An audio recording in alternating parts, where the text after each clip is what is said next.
Hello friends, you are welcome in your own channel great पाठशाला।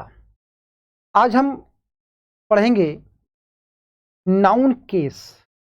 Noun case क्या होते हैं इसके बारे में पढ़ेंगे, कितने होते हैं और एग्जाम में इन्हें किस तरह से पूछा जाता है, इस बारे में बात करेंगे। आप हमारे चैनल पर बने रहिए। यदि जिन लोगों ने सब्सक्राइब नहीं किया है तो सब्सक्राइब करके बेल आइकन दबा लें ताकि आपको नोटिफिकेशन मिलता रहे। चलिए शुरू करते हैं। Noun case. नाउन केस को ही नाउन के कार्य कहा जाता है। सेंटेंस में आप जानते हैं सब्जेक्ट, वर्ब और ऑब्जेक्ट एक सेंटेंस का इंग्लिश में स्ट्रक्चर होता है। इस सेंटेंस में नाउन की पोजीशन कहाँ होती है, नाउन इस सेंटेंस में कहाँ काम करता है, वही नाउन के कार्य हैं। The position of a sentence, position of a noun in a sentence, ये नाउन के कार्य कहलाते हैं। चलिए शुरू करते हैं। देखिए, नाउन केस को हम इन पार्ट्स में बांटते हैं। सबसे पहला नॉमिनेटिव केस, जिसे सब्जेक्ट टू द वर्ब यानी कि कर्ता कारक कहा जाता है। केस को हिंदी में बोलते हैं कारक। सुना होगा कर्ता ने कर्म को करण से। हिंदी में जो कारक होते हैं इंग्लिश में उन्हें केस बोलते हैं। नॉमिनेटिव केस यानी कि सब्जेक्टिव केस भी कहते हैं। एक्यूसेटिव केस को हम ऑब्जेक्टिव केस कहते हैं। Object to object of a preposition यानी कि प्रीपोजिशन का object. Complement to the verb यानी कि पूरक के रूप में। Case in apposition, vocative case और पजेसिव केस। पजेसिव केस को हम बहुत विस्तार से पढ़ेंगे। इसमें एग्जाम में प्रश्न इससे बहुत ज्यादा पूछे जाते हैं। सब्जेक्टिव केस, ठीक है, अगर मोटे तौर पर बात करें तो सब्जेक्ट, वर्ब और ऑब्जेक्ट दो काम तो नाउन के यही हो गए। यही नाउन के सब्जेक्ट के रूप में और ऑब्जेक्ट के रूप में ये तो दो कार्य याद कर ही लीजिए। यानी कि नॉमिनेटिव केस सब्जेक्ट के रूप में नाउन काम करता है। जब नाउन सब्जेक्ट के रूप में लगा होता है तो हम कैसे पहचानेंगे कि एक सेंटेंस में जो सब्जेक्ट है, तो सेंटेंस में जब हम नॉमिनेटिव केस की पहचान करते हैं तो दो तरह से पहचान होती है। पहली बात, सेंटेंस में जो काम करने वाला होता है वो सब्जेक्ट कहलाता है। दूसरा, जिसके बारे में बात की जाती है वो सब्जेक्ट कहलाता है। जब भी आपको सब्जेक्ट ना पता लगे तो इन दो बातों को सोच लेना है। तीसरी बात, अगर सेंटेंस में हु का प्रश्न करेंगे, कौन का प्रश्न करेंगे, तो आपको सब्जेक्ट प्राप्त हो जाएगा। दो एग्जाम्पल हैं। The girls are cooking food, लड़कियां खाना पका रही हैं। कौन काम कर रहा है? गर्ल्स। तो इसमें गर्ल्स सब्जेक्ट का काम कर रही है। देखिए, नाउन जो है यहां पर सब्जेक्टिव केस में है। प्रश्न भी कर सकते हैं कौन खाना पका रहा है, तो आंसर के रूप में आपका गर्ल्स आएगा, तो गर्ल सब्जेक्ट हो गया। दूसरे सेंटेंस में देखते हैं, these boys are from Agra, ये लड़के आगरा से हैं। कौन आगरा से हैं? तो आ जाएगा दीज बॉयज। हम किसके बारे में बात कर रहे हैं?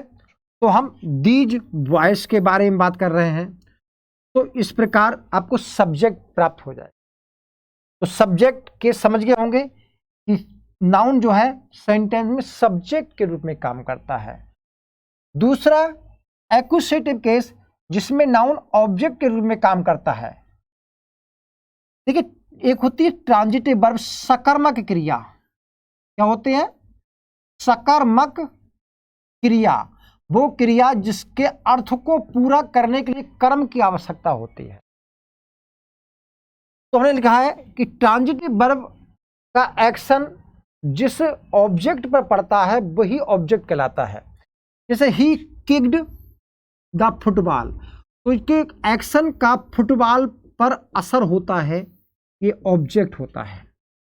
दे कॉल्ड श्याम, उन्होंने बुलाने का एक्शन किया और एक्शन किस पे पास हो रहा है? श्याम पर। तो ये क्रिया के ऑब्जेक्ट के रूप में आपका नाउन काम करता है। दो कार्य हो गए। अगला कार्य है नाउन कंप्लीमेंट के रूप में। कंप्लीमेंट का अर्थ होता है पूरक, पूरक यानी कि पूरा करने वाला। तो नाउन का जो तीसरा कार्य है वो है पूरक के रूप में, कंप्लीमेंट के रूप में।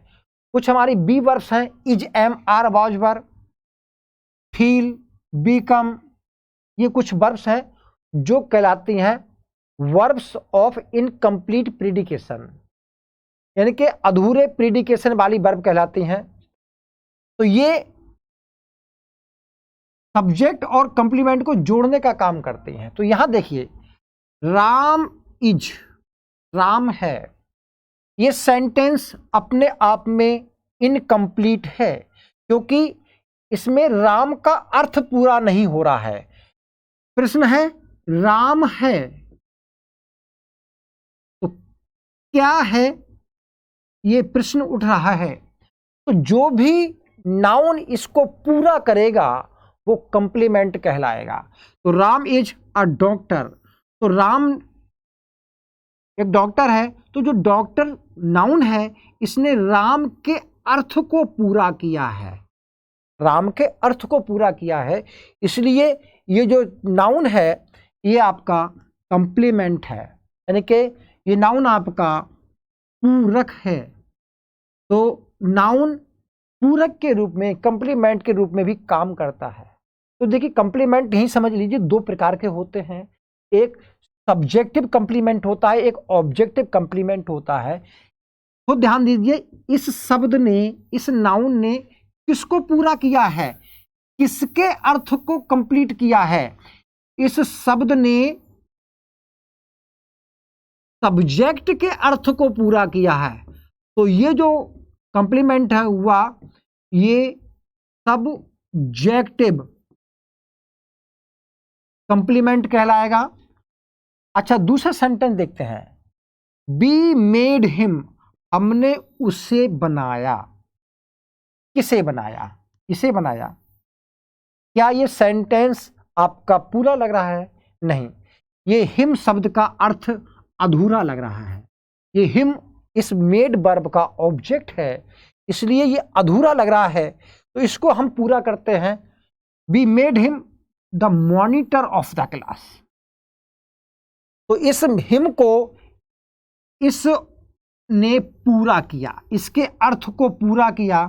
तो ये द मॉनिटर जो शब्द है वो आपका कंप्लीमेंट है, यानी कि मतलब पूरक है।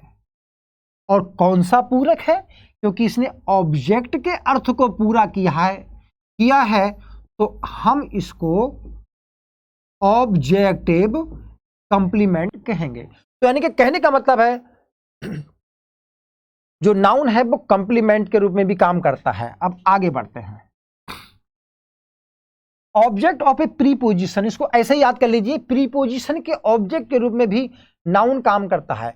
ध्यान रखिए, नाउन और प्रोनाउन जब भी इस केस में आएंगे, यहां पर आएंगे, तो ये हमेशा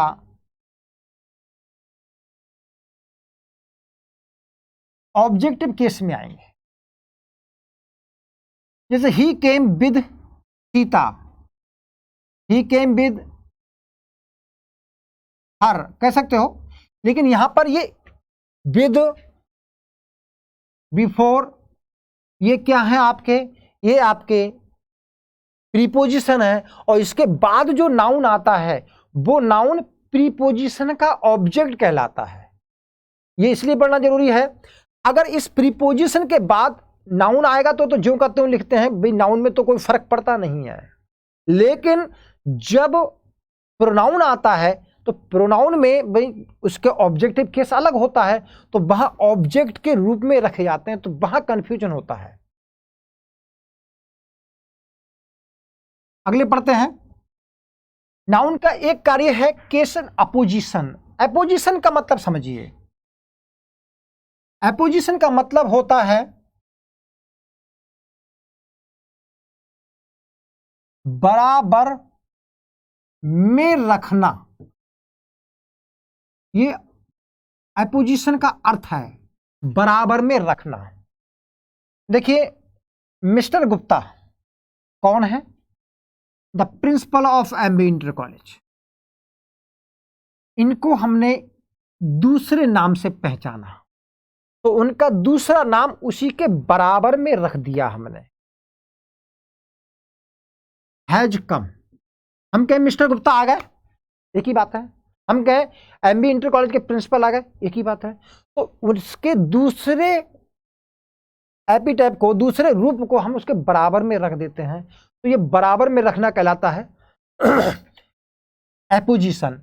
और किस केस में है भाई? मिस्टर गुप्ता इस सब्जेक्ट के रूप में काम कर रहे हैं इस सेंटेंस में, तो ये सब्जेक्ट के अपोजिशन में है। अगला सेंटेंस देखिए, ही वेंट टू दिल्ली। मैं दिल्ली गया। दिल्ली क्या है? The capital of India. तो हमने दिल्ली के बराबर में द कैपिटल ऑफ इंडिया रख दिया, तो ये यहां पर ऑब्जेक्ट है, तो यहां पर ऑब्जेक्टिव केस में काम कर रहा है। तो समझ गए केस इन अपोजिशन क्या होता है? अपोजिशन होता है जिसका कोई दूसरा रूप है, जैसे Virat Kohli the captain of Indian team, उसके बराबर में रख देते हैं।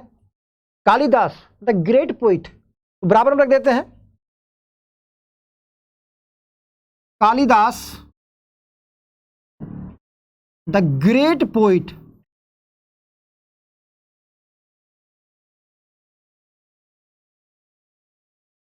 रोट मेघदूत। मेघदूत लिखे, तो हमने उसके बराबर में रख देना। अगले पढ़ते हैं। अगला है वोकेटिव केस। वोकेटिव का मतलब होता है किसी को एड्रेस करना, संबोधन करना, किसी को संबोधित करना। हे, हम कहते हैं राम, पहले हमने संबोधित किया, राम यहां आओ, तो पहले संबोधित करते हैं, फिर हम उसको ऑर्डर देते हैं। तो यहां पर संबोधन कारक, संबोधन के बाद हमेशा कॉमा लगाया जाता है, फिर सेंटेंस लिखा जाता है। Ram you are not doing your work well, तुम अपना काम अच्छा नहीं कर रहे हो, ये मेन सेंटेंस है। यहां पर उनको संबोधित किया। गीता कम हियर, यहां आओ, तुमने गीता को संबोधित किया, ये संबोधन कारक हुए। अब एक अगला कारक बचता है हमारा, वो है पजेसिव केस। पजेसिव का मतलब होता है पजेशन रखना, यानी किसी भी चीज पर अपना अधिकार रखना। जैसे हम कहें ये मेरा पेन है, तो इस पेन पर मेरा अधिकार है, तो हमने माई जो लगाया वो पजेसिव केस का एडजेक्टिव है। अब यहां पर जब हम किसी नाउन के लिए कहते हैं तो वहां दो तरह से बनाते हैं। एक राम्स पेन एपोस्ट्रोफी एस लगा करके बनाया, राम का पेन, तो हमने एपोस्ट्रोफी एस लगा करके इसको पजेसिव केस बनाया। मेज का पैर, the leg of the table, दो प्रकार से पजेसिव केस बनते हैं। एक बनते हैं एपोस्ट्रोफी के द्वारा, यानी एपोस्ट्रोफी एस को लगाकर हम बनाएंगे, और दूसरा बनता है ऑफ कंस्ट्रक्शन द्वारा। तो ये दो तरह से बनता है। एपोस्ट्रोफी एस के द्वारा जो प्रयोग होता है वो व्यक्ति के साथ हो, किसके साथ होता है? व्यक्ति, यानी कि जीवित प्राणियों के साथ होते हैं, या उनके साथ होता है जिनको हम जीवित मान लेते हैं, या पर्सोनिफाइड चीजों के साथ होता है, मानवीकरण चीजों के साथ होता है। और ऑफ कंस्ट्रक्शन सिर्फ और सिर्फ वस्तु के लिए होता है। जैसे हम कहें मेज का पैर, तो लेग ऑफ द टेबल, यहां पर हम टेबल्स लेग जो है वो नहीं कह सकते, क्योंकि ये केवल वस्तु है। तो समझ गए। अब इनका प्रयोग कैसे होता है, क्या क्या रूल्स हैं, वो हम आगे पढ़ते हैं। रूल्स ध्यान रखेंगे, एग्जाम में आते हैं। तो हम पढ़ते हैं पहले कंस्ट्रक्शन ऑफ पॉजेसिव केस, यानी कि किसके द्वारा, एपोस्ट्रोफी एस लगा करके। तो कैसे लगता है, कैसे कंस्ट्रक्ट होते हैं। देखिए, जब आपका नाउन सिंगुलर है, नाउन क्या है, सिंगुलर, तो हम उसके साथ एपोस्ट्रोफी एस लगा देते हैं। जैसे राम्स फ्रेंड, मोहन्स कोट।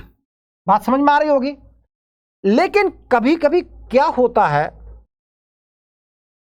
जब नाउन आपका सिंगुलर है, अब जब नाउन आपका प्लूरल हो जाता है, क्या हो जाता है, प्लूरल। और प्लूरल नाउन में क्या होता है, बाद में एस लगाकर बनता है, ये तो होता है। तो इसमें ऑलरेडी एस लगा हुआ है, पहले से एस लगा हुआ है, तो ऐसे में हम एपोस्ट्रोफी का प्रयोग करते हैं। बॉयज हॉस्टल, लड़कों का हॉस्टल, तो हमने इसमें दोबारा हम एपोस्ट्रोफी एस नहीं लगाएंगे, केवल हम एपोस्ट्रोफी के द्वारा ही काम चला लेंगे। बॉयज हॉस्टल हो गया, गर्ल्स हॉस्टल।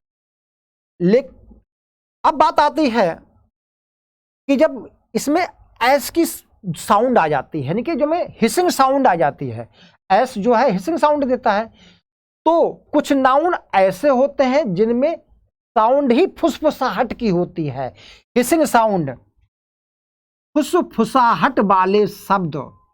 जैसे फॉर कंसाइंस सेक, तो कंसाइंस में देखिए हिसिंग साउंड है, तो हम, हालांकि ये एस से समाप्त नहीं हुआ है भाई, इसमें एस कहां लगा है, लेकिन इसकी साउंड हिसिंग है, तो हम केवल और केवल एपोस्ट्रोफी लगा करके पॉजेसिव बना देते हैं। जस्टिस सेक, न्याय के लिए, तो हमने जस्टिस में भी हिसिंग साउंड है, तो हमने यहां पर एपोस्ट्रोफी लगा दिया और एस नहीं लगाया। तो ये एक रूल आपको समझ में आ गया होगा। पहली बात, सिंगुलर नाउन है तो एपोस्ट्रोफी एस लगाइए, प्लूरल नाउन है एस वाला, यानी कि एस से बना हुआ है, तो केवल एपोस्ट्रोफी लगाइए। हिसिंग साउंड है, फुसफुसाहट वाली साउंड है, तो केवल एपोस्ट्रोफी लगा करके आप बना दीजिए। समझ गए होंगे। अगले बढ़ते हैं। अगला है भाई, नाउन हमारा सिंगुलर और प्लूरल ऐसा ही नहीं होते भाई। अगर बॉय की बात कर रहे हो तो बॉयस होता है इसका प्लूरल, लेकिन बहुत से नाउन ऐसे होते हैं जिनमें जो प्लूरल होते हैं वो केवल अंदर के वॉवेल चेंज करके बनते हैं। जैसे मैन, वुमैन, फीट, ये है, ये प्लूरल शब्द है। तो ऐसे में क्या करते हैं, हम इनके साथ एपोस्ट्रोफी एस लगाते हैं, इनके साथ एपोस्ट्रोफी एस लगा करके प्लूरल बनाते हैं। इतना तो समझ गए होंगे, ये बहुत आसान है। तो देखिए क्या किया है, मेंस क्लब, चिल्ड्रंस पार्क, बच्चों का पार्क, व्यक्तियों का, आदमियों का क्लब। जब नाउन में कई शब्द होते हैं, यानी कि नाउन जो है वो आपका कंपाउंड भी हो सकता है और जुड़े हुए कई शब्द हो सकते हैं, तो उसमें जो लास्ट शब्द होता है, जो लास्ट शब्द होता है, अंतिम शब्द, उस पर हम एपोस्ट्रोफी लगाते हैं।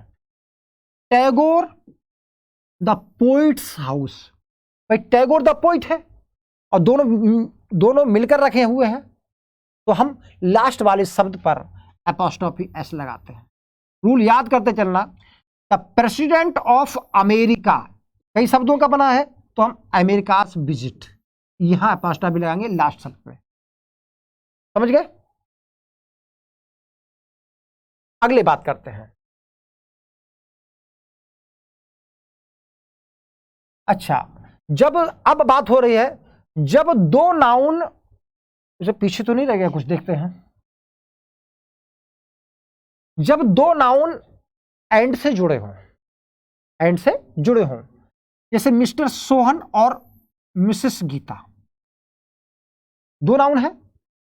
जैसे राम एंड श्याम, दो नाउन है।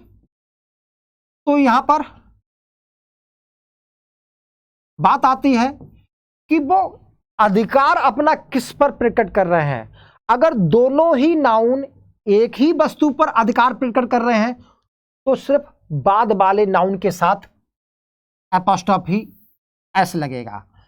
Mister Sohan and Mrs Geeta's house, यानी कि इस हाउस पर इन दोनों लोगों का अधिकार है, एक बात। लेकिन जब दोनों का अलग अलग वस्तु पर अधिकार होता है तो वहां दोनों के साथ हम एपोस्ट्रोफी एस लगाते हैं। राम्स एंड श्याम्स कार, राम की और श्याम की कार्स, ये राम की कार है और ये श्याम की कार है। बोले ये जो कार्स खड़ी हैं, एक राम की है एक श्याम की है, लेकिन एंड से जोड़ दिया राम एंड श्याम्स कार। उम्मीद कर रहा है ये भी पॉइंट आपको समझ में आ गया होगा। अगले बढ़ते हैं। जब नाउन पर्सोनिफाइड हो, देखिए अभी तक हमने क्या बात की थी, अभी तक हमने बात की थी कि वस्तु के लिए ऑफ कंस्ट्रक्शन,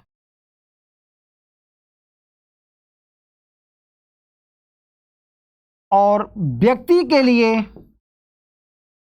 एपोस्ट्रोफी एस या विदाउट एस, दोनों चल जाते हैं। लेकिन अगर व्यक्ति की बात कर रहे हैं तो ऐसी वस्तुएं जिनको पर्सोनिफाइड मान लिया जाए, मानवीकरण, उनको एज ए लिविंग थिंग्स मान लिया जाता है, तो उनके साथ भी हम एपोस्ट्रोफी एस का प्रयोग करते हैं। देखिए इंडियाज हीरोज, भारत के हीरो, तो इंडिया को हमने एज ए माता मानते हैं, तो इंडिया हीरो के हैं।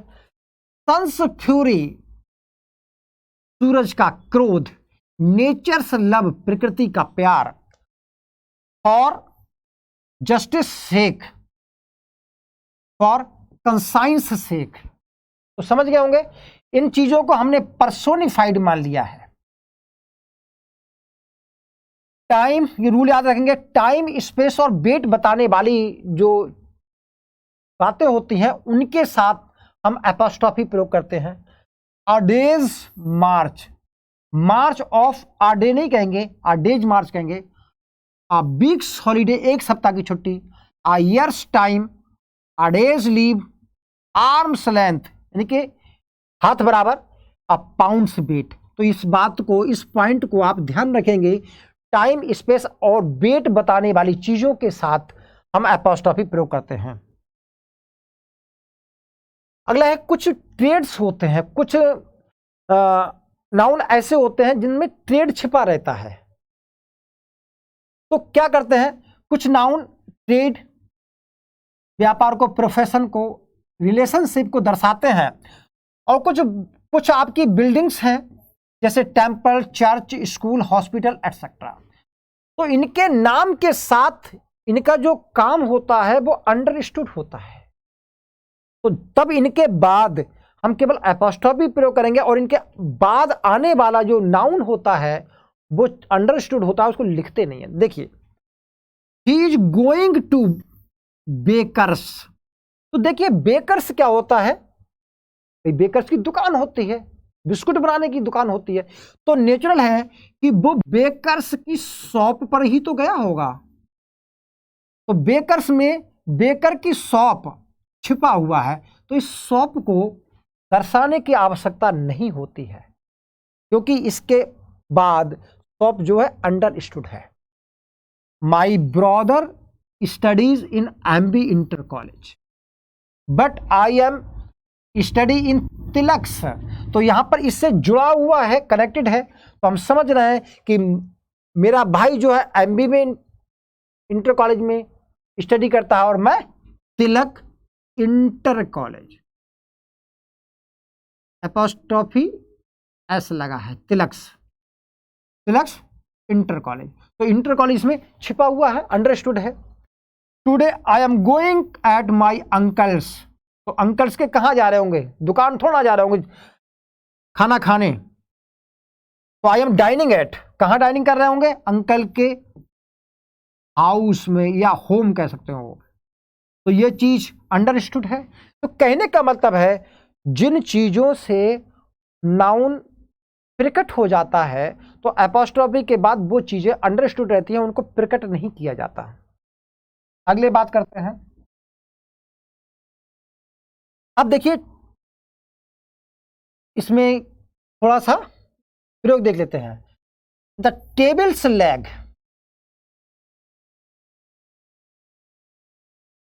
Have been elaborately carved, no error. ये सेंटेंस है आपका एक, इसमें आपको गलती बतानी है, एरर डिटेक्ट करना है।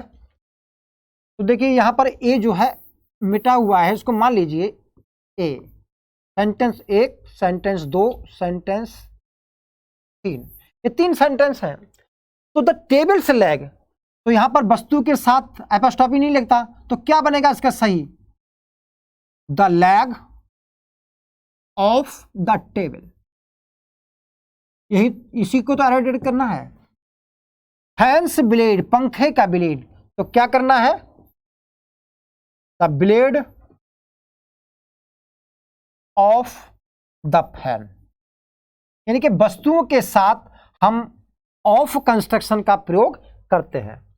I am found of the poems of Keats, Keats की पोइम, तो कीट्स तो राइटर है, व्यक्ति है, तो उनके साथ तो एपोस्ट्रोफी लगेगा।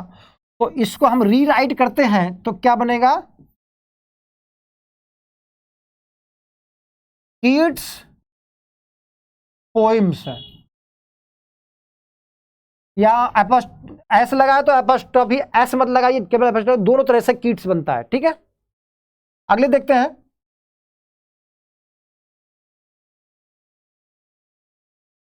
तो आज का प्रोग्राम जो केस थे वो यहीं तक है।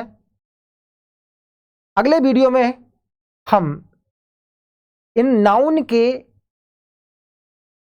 जो एरर डिटेक्शन है, करेक्ट यूजेस हैं, उनके बारे में हम प्रैक्टिस सेट करेंगे। Thank you, all the best.